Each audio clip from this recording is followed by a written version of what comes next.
Hello, I'm Katrina Curry. When working with clients, patients in sessions that I've worked in the past, and with experimental therapies, those sessions are structured around allowing the tapping into the client's story. What is that story? That story comprises of that person's journey. They begin to re-experience the emotions that got them to the place where they were having strong emotions or strong feelings. They become aware of that discovery, or they become aware of the existence of their feelings and where those strong emotions began. Sometimes it's layers. It's just that it goes beyond. I had an issue with a client or an issue with a coworker. It's sometimes layers. It, for example, when Diana allowed her client to go into the details and re-experience where her anger and fear began, the client began to experience a here and now experience, a place, and began to explore that place where those strong feelings began, those emotions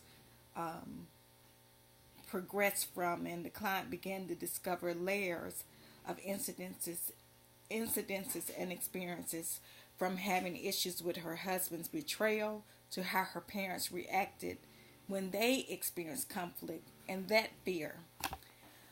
In Gasalt's theory video, the instructor counselor speaks of how he allowed Sarah to discover and re-experience why she said yes to the cake when her whole being was screaming no. Her here and now experience allowed her to understand her strong feelings of not feeling rude or wanting to come across as being rude, and she was angry at her coworkers because they didn't eat a piece of cake. And although that may sound odd, that's the fact of her experience. And when she began to go through those pieces and discover some of those layers, she found out the root of it was she didn't want those to be come across as being rude. As the clients revisit their experience that placed them in the place where they experienced these strong emotions, they were able to re-experience their initial experiences with fresh eyes, with new perspective, hindsight perspective, and a fresh perspective for the future, how to handle things in the future. Diana's patient stated she had ripped pictures off the wall after her husband's betrayal, and she revisit those fears. And one of the fears she feared was hurting someone. This patient stated she never hurt anyone in her past, yet she recalls her dad had anger issues or conflict resolution issues with her mother. He would push on her mother, and he had an experience of being a boxer. We also see emotion-based therapies in these video sessions, as the counselors share how to adapt emotional responses, addressing maladaptive behaviors and experiences and triggers, such as trauma, like Diana's client being somewhat detached from her father because he had a stroke early on when she was young, to fast forwarding the trauma caused by her husband. The client played out painful experiences, and we read that in Tan's text. Although I am not heavily experienced in these theories, I am learning. I have been coached with the domestic violence centers and some of their counselors, so I have been on the brink. So I'm not highly experienced, but I have some experience. So I'm not just totally green.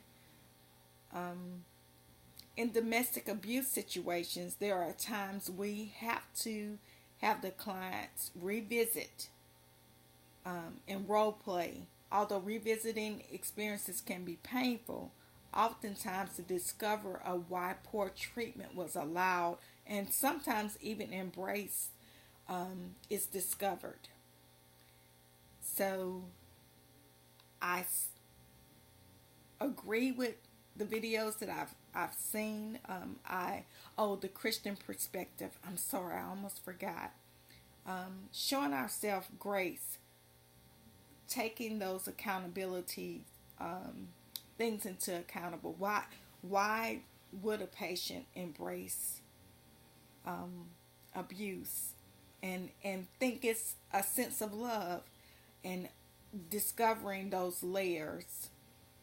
So accountability, Jesus came for, we always talk about grace, and grace is important, but he came with grace and truth. So I am responsible for enlightening and taking this journey and having the clients to, okay, I do have to own some stuff. I did allow this person to beat me. I was personally in abusive relationship, my first marriage.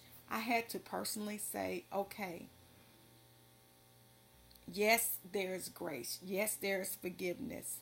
But I do not have to stay in this. So that's the biblical perspective, is we can forgive, and we can even forgive ourselves, but we have to take accountability and measures, as that was in the video as well. So my lingering question is accepting our roles when we do these experiential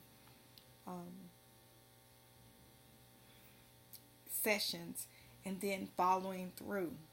And so what is our future? So my lingering question is, so what does the future hold? Now what? Now you've gotten the education, you've gotten the resolutions, and you've gotten the counseling. Now what? What do you do?